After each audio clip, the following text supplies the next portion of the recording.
Good morning. The Committee on Education and Workforce will come to order.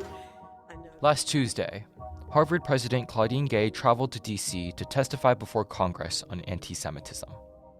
Gay went into the hearing hoping to tell the nation how she was fighting anti-Semitism at Harvard.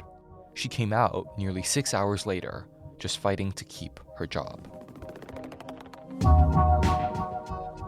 For nearly a week, Gay faced dozens of calls for her resignation as Harvard's highest governing bodies remained silent on the future of Gay's presidency.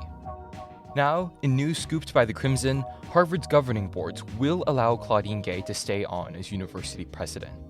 It's an extraordinary moment, but to really understand it, we have to understand the week of fallout that preceded it. 12 of our reporters were at the Capitol reporting on the testimony that fueled the calls for Gay's resignation. Now, our reporters tell us what it's like to be in the room, how trust eroded within the university, and where we're going next.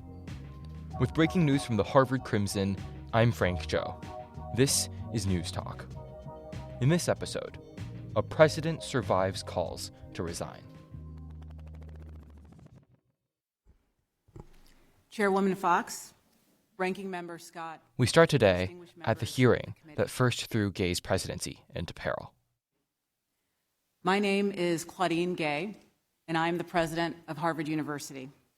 It's an honor to be here today. In the hearing room, one of our reporters, Miles J. Herszenhorn, is seated right behind Gay, just a few feet away. You can see him sit down as Gay begins her opening statement. During these difficult days, I have felt the bonds of our community strain. In response, I have sought to confront hate while preserving free expression. This is difficult work, and I know that I have not always gotten it right. Soon after this testimony, Congress would open an investigation into anti-Semitism at Harvard. More than 70 lawmakers would call on Gay to resign. More than 600 faculty members would call on Gay to stay. And Elizabeth McGill, sitting immediately to Gay's left in this hearing, would resign as president of the University of Pennsylvania. All of this was in no small part, Miles says, because of one representative at the hearing. Ms. Stefanik, you're recognized for 5 minutes. Dr. Gay, a Harvard student calling for the mass murder of African Americans is not protected free speech at Harvard, correct? Elise M. Stefanik, the fourth most powerful Republican in the House. She's a Harvard alum, wrote for the Crimson while she was a student here, graduated from the college in 2006. In 2021, the morning after January 6th, she voted against certifying the results of the 2020 presidential election. Days later, the Harvard Kennedy School's Institute of Politics removed her from its senior advisory committee because she continued to make claims of voter fraud. She and Gay do not see eye to eye. So when Gay tries to speak, our commitment to free speech... It's a yes or no question. Is that corrected? Is that okay for students to call for the mass murder of African Americans at Harvard? Is that protected free speech? Our commitment to free speech It's a yes or no question. Throughout the nearly 6-hour hearing, Stefanik would continue to grill Gay in a way that tests the limits of her patience. The hearing stretches from the morning deep into the afternoon. And Dr. Gay, at Harvard, does calling for the genocide of Jews violate Harvard's rules of bullying and harassment, yes or no? It can be, depending on the context. What's the context? Targeted as an individual, at an individual. It's targeted at Jewish students, Jewish individuals. Do you understand your testimony is dehumanizing them? Do you understand that dehumanization is part of antisemitism? Gay would tell the Crimson a couple days after the hearing that she got, quote, caught up in it, in the combative exchanges. And when she did, it made things worse, much worse. So the answer is yes, that calling for the genocide of Jews violates Harvard Code of Conduct, correct? Again, it depends on the context. It does not depend on the context. The answer is yes, and this is why you should resign. These are unacceptable answers across the board. Backlash over Gay's testimony was picked up by national media outlets and splashed across headlines and pages across the country. As calls for her resignation grew in number, it looked like Gay's position at the helm of Harvard was increasingly tenuous over the weekend. But then, At 4 a.m. on Tuesday morning, we learned that Gay would keep her job. So we sat down with the reporters who got the scoop, Claire Yuan and Miles J. Herszenhorn, to talk about it. Miles and Claire, we're talking to you at 4:48 a.m. morning of news breaking. Tell us what the news is. So the news is that we learned that Harvard President Claudine Gay will remain in office as the university's president with the support of the Harvard Corporation after they met for 2 days on Sunday and Monday to discuss the future of Gay's fate at the helm of the university. Tell us a little bit about the week of backlash that has preceded this decision to support Gay in her presidency. It's been a bad week for Claudine Gay. That's the long and short of it. Gay traveled to D.C. because she wanted to quell the controversy, explain the steps that Harvard has taken to combat anti-Semitism, and demonstrate the effort the university has made to protect its Jewish students. But by Tuesday evening, it was very clear that her testimony did the exact opposite. Hours after she left the witness stand, Harvard Hillel's leadership said that the testimony called into question her ability to protect Jewish students at the school, and she was being flamed online for her answers to that line of questioning from Elise Stefanik. On Wednesday, she was forced to issue a clarification about whether or not calls for the genocide of Jews on Harvard's campus are a violation of the university's policies on bullying and harassment. On Thursday, in an interview with us, she had to apologize for those remarks. And then the House Committee on Education and the Workforce launched an official congressional investigation into Harvard over anti-Semitism on its campus. And then hours later on Thursday, a member of her advisory board on anti-Semitism, Rabbi David Wolpe, resigned. And it really only got worse. On Friday, more than 70 members of Congress, most of them Republicans, are calling on Gay to resign. So it's not been a good week if you're President Gay. Over the weekend, we saw a change in tide. The outpouring of support started Saturday evening when several professors took to X to write threads and various posts in support of President Gay. It continued into Sunday and Monday with the Harvard Alumni Association, as well as various other alumni and faculty, more than 700 faculty signing on to a letter, all in support of President Gay, urging the governing boards not to ask her to step down. And caught in the middle of all of this was Gay herself. Last Thursday, 2 days following the testimony and well into the backlash, Claire and Miles, both of you interviewed Gay about both her experiences and takeaways from the testimony and her personal thoughts on the matter. Curious if you could tell us a little bit about what we should be walking away from the hearing with and how Gay feels about the matter right now. So one major takeaway from the testimony is that in addition to being put in kind of a tough position at the end, President Gay also pushed back against many of the comments that representatives made. In particular, a couple representatives spoke about the Foundation for Individual Rights and Expression's rankings of free speech on college campuses, which had Harvard in last place. And multiple times, Gay rejected the characterization. Wrapped up into that was Gay saying, again, this time in front of Congress, that the university will not punish students for their views. This is something that she has publicly stated before when the university was facing calls to publicly name and punish students involved in student organizations who signed on to that initial first controversial statement from the Palestine Solidarity Committee. Two other major takeaways were also that there are going to be more efforts on Harvard's campus to combat hate. There are new initiatives coming that Gay alluded to during the testimony. One final takeaway from the hearing, really just why committee Republicans decided to call it in the first place. There has been a rise in both anti-Semitism and Islamophobia on college and university campuses across the country. And the leaders of elite institutions like Harvard, MIT, and the University of Pennsylvania have come under fire for their response to the climate on their respective campuses. But some Democrats on the committee criticized Republicans for holding the hearing in the first place, noting that the three university presidents who testified are not experts on anti-Semitism. For example, Representative Mark Takano, a Harvard College graduate himself, told me on Tuesday that if committee Republicans were really interested in learning about anti-Semitism on college campuses and tackling it, perhaps they would have called a hearing with experts on anti-Semitism itself. And he noted that the only witness at that hearing, who was an expert on anti-Semitism, was the minority witness, a professor from American University who indeed studied anti-Semitism. So there were some critiques of Republicans for how they led the hearing. Decano, for example, suggested that this was just an opportunity for Stefanik to get her made-for-TV moments and press the leaders of elite institutions on the environment in their campuses, thus scoring political points with their base. In her interview with both of you, President Gay also expressed some measure of regret or reflection on her words during the testimony. Tell us a little bit about where she's at right now. Yeah, so our interview with President Gay was 2 days after her testimony before Congress.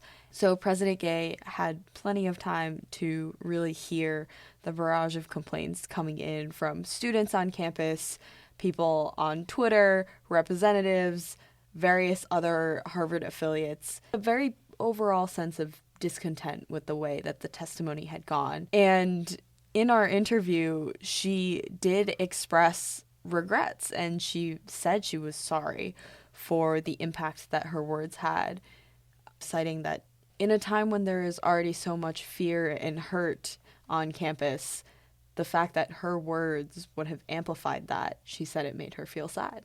It's remarkable that the university president would directly say that she was sorry for something she had said. Tell us the significance of Harvard's governing board's decision to express their support for Gay now, following the week of backlash and outpouring support. I think, one, it's important to note just how long it took for the corporation to release this statement of support. Claudine Gay appeared at the congressional hearing alongside MIT's president and the University of Pennsylvania's president. UPenn president Liz McGill was forced to resign after her testimony. On the other hand, Executive Committee of the MIT Corporation released a statement Thursday evening expressing their full support for MIT's president, Sally Kornbluth. As all this was happening, we heard absolutely nothing from Harvard's governing boards. So even as this statement of support comes, it is notable that it took them several days to get to this point. But the second part to that is Gay was seemingly on the brink of losing her job as president of Harvard less than one semester into her tenure. This obviously gives her some assurance that she is safe in her job for the time being. So while she was in peril for a while, it seems that now she can head into winter break knowing that she has some job security, at the very least for the time being. The question that many are asking now is how much confidence in Gay has been shaken, and where do we move next? What does this letter of support and this entire saga of backlash mean for Gay's tenure as university president? It's extraordinary, Frank. How many times do you see a university governing board feeling the need to come out and express their support for a president who has been in office for less than one semester? That just never happens. So the fact that this had to occur just 5 months into President Gay's time in office really shows just what a tough few months it has been as she's assumed the role. And it'll definitely leave a mark on her presidency for years to come. People don't forget that your tenure was challenged this early on. The resignation of Rabbi Wolpe is something to pay very close attention to. Everyone expected the congressional hearing to be tough. It is not surprising that she had to then apologize for those remarks delivered during her testimony on Tuesday. But the fact that a member of the Anti-Semitism Advisory Board that Gay established just over a month ago resigned shows that this controversy has begun to penetrate Gay's inner circle. And that could be really dangerous for her. She was a president who was hired in part to lead Harvard through a crisis. She officially assumed the presidency 2 days after the Supreme Court ruling against Harvard that effectively ended the use of affirmative action in higher education admissions. She was hired to lead a crisis, just not this one. And the fact that it's gotten this bad, that has now lasted for more than 2 months, is becoming increasingly clear that the controversy over Harvard's response to the fighting in Israel and Hamas and its efforts to combat both anti-Semitism and Islamophobia on its campus will be things that shape Gay's legacy, not just for the rest of this year, but for several years into her presidency, however long that presidency lasts. Thank you so much, Claire and Miles, for joining us to talk through this breaking news, and thank you for the scoop. Thank you for having us, Frank. Thank you as always. In the months following Hamas's October 7th attack on Israel, the Harvard undergraduate Palestine Solidarity Committee was one of the main drivers of pro-Palestine student protests on campus. But the group has taken a back seat in recent weeks. Today, our reporters join us to discuss who's now the new face of protests on campus, and just what that means for the future of campus activism. My name is Jay Sellers-Hill, and I'm a college administration reporter for the Harvard Crimson. My name is Cam Kettles, and I cover labor for the Harvard Crimson. Thank you so much, Sellers and Cam. So just to set the stage for us, could you tell us a little bit more about the Palestine Solidarity Committee? Who are they, and why does their status as a recognized student group play into this entire debate? So the Harvard Undergraduate Palestine Solidarity Committee has existed for many years. The Palestine Solidarity Committee holds the Israel Apartheid Week every year, and that is a major event that they regularly put on that requires administration to sort of approve their use of space for an art exhibit, for demonstrations. They are sort of the primary undergraduate pro-Palestine group on campus. In terms of the most recent events, the PSC is the group that wrote the initial statement that held Israel entirely responsible for Hamas's attack. While that statement was signed by a lot of other groups, the PSC sort of faced a lot of the public backlash that sort of fell upon Harvard nationally after that. So the fact that that group that was the center of not just sort of Harvard controversy, but national controversy for about a month is sort of no longer protesting is very notable. One thing to note is that the PSC hasn't just completely vanished from the campus activism scene. They're still holding installations, phone banking sessions, other educational sessions. They've just taken a step back from protesting specifically, which is notable given that they were spearheading protests as recently as Convocation, which they held up signs during and chanted between speakers in September. So we see this shift then where the Palestine Solidarity Committee no longer being the face of protests on campus. Tell us about the groups who are now the face of protests on campus and whether or not they're recognized. So the two groups that are now at the forefront of campus protests come from very different organizational spaces. The first is the African and African American Resistance Organization. It's an undergraduate, non-recognized student group that was formed early this semester, and the members of that group are some of the only that are willing to speak with their names attached at protest, which is unique among these groups. The other group is called Harvard BDS, although I should note they go by a lot of different sort of variations of that name. It is the Harvard Graduate Student Union's sort of rank and file coalition of pro-Palestine activists, people that care about that issue in particular. The union as a whole endorsed the BDS movement first in 2021 when Harvard BDS, sort of the original version of Harvard BDS, was formed. But this group is sort of the graduate wing of the new protest.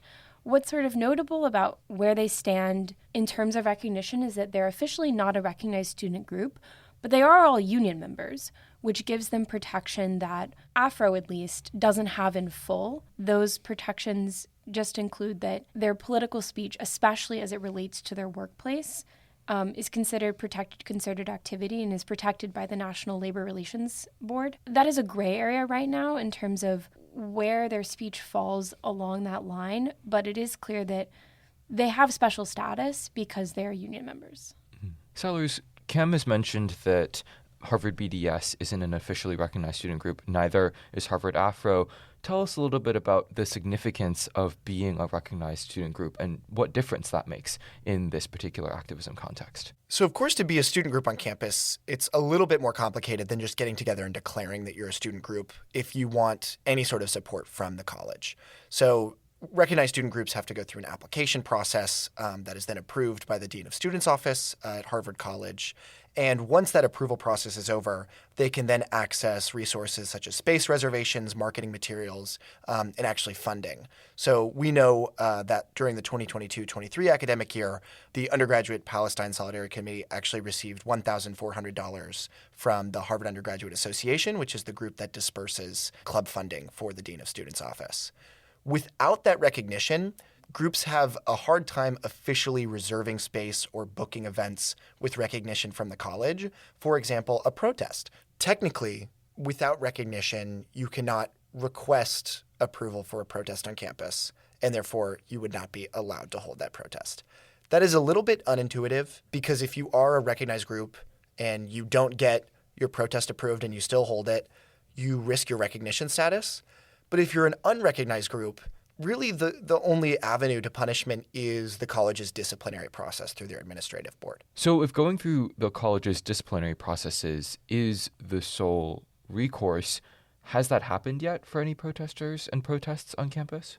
At the moment, we only know of one instance, which is disciplinary hearings for the students that participated in the University Hall occupation, when students primarily affiliated with Jews for Palestine occupied University Hall for 24 hours. That, at the moment, remains the only case we know of where students have been ad-boarded, which is going through the college's disciplinary process, based on protests. But according to the college's official rules, unrecognized groups are not allowed to hold protests. The issue of student discipline and disciplinary responses as punishment for protests that have happened on campus, recognized or unrecognized, came up when Harvard President Claudine Gay testified before the House Committee on Education and the Workforce earlier last week.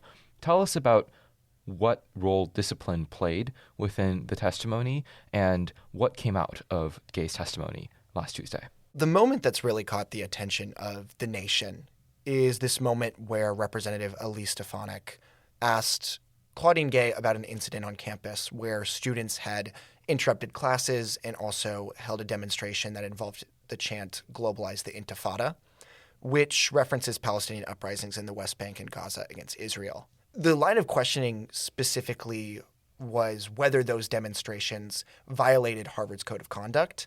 And infamously now, Claudine Gay wavered. Gay called the chants thoughtless, reckless, and hateful, but clarified that action would only be taken when speech crosses into conduct that violates policies, including policies against bullying, harassment, or intimidation. Some groups, including Harvard Hillel, the university's Jewish center, have claimed that these demonstrations do violate those policies.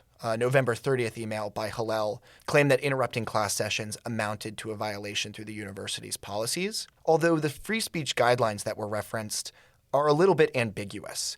They do not protect speech that creates a quote-unquote disruption, which must extend over an quote unreasonable amount of time. In essence, it really is up to the university on how they want to interpret those guidelines and apply them in a disciplinary context. So, knowing what we know, the fact that unrecognized student groups are technically not allowed to hold protests on campus, that students who participated within the 24-hour occupation of University Hall are now undergoing or facing the college's disciplinary process, and that President Gay has sort of drawn that line in the sand during her congressional testimony, where do we go from here? What can we expect to see out of the future of campus activism as we head into the coming days and weeks? It appears right now that the protesters have not yet sort of reached the limit of pushing the university's boundaries on this. And I mean, what it appears is that there will be some sort of inflection point between how the university is willing to respond and how far protesters are willing to push back. That sort of is yet to be seen at the moment. The protesters organizing these demonstrations have signaled that they have no plans to stop and actually wish to continue pushing the line of the university's policies. I think we're kind of destined to see a face-off between what the university will allow under free speech guidelines and what they find necessary to take disciplinary action for. Thank you so much, Cam and Sellers, for joining us to talk through the student groups who are the face of protests at Harvard now on Israel and Palestine and what we can expect to see next. Thanks, Frank. Thank you, Frank. Newstalk is hosted by Frank S. Zhou. This episode of Newstalk was produced by Frank S. Zhou, Gina H. Cho, and Emma A. Lucas. House committee footage in this episode comes from cspan.org. Music in this episode by Bia Walfang. Our multimedia chairs are Joey Huang and Julian J. Giordano. Our managing editor is Brandon L. Kingdollar. Our president is Kara J. Chong. Special thanks to the 150th Guard for shepherding News Talk through its inaugural year. Y'all are some of the most special people in the world. From the Harvard Crimson, this is News Talk.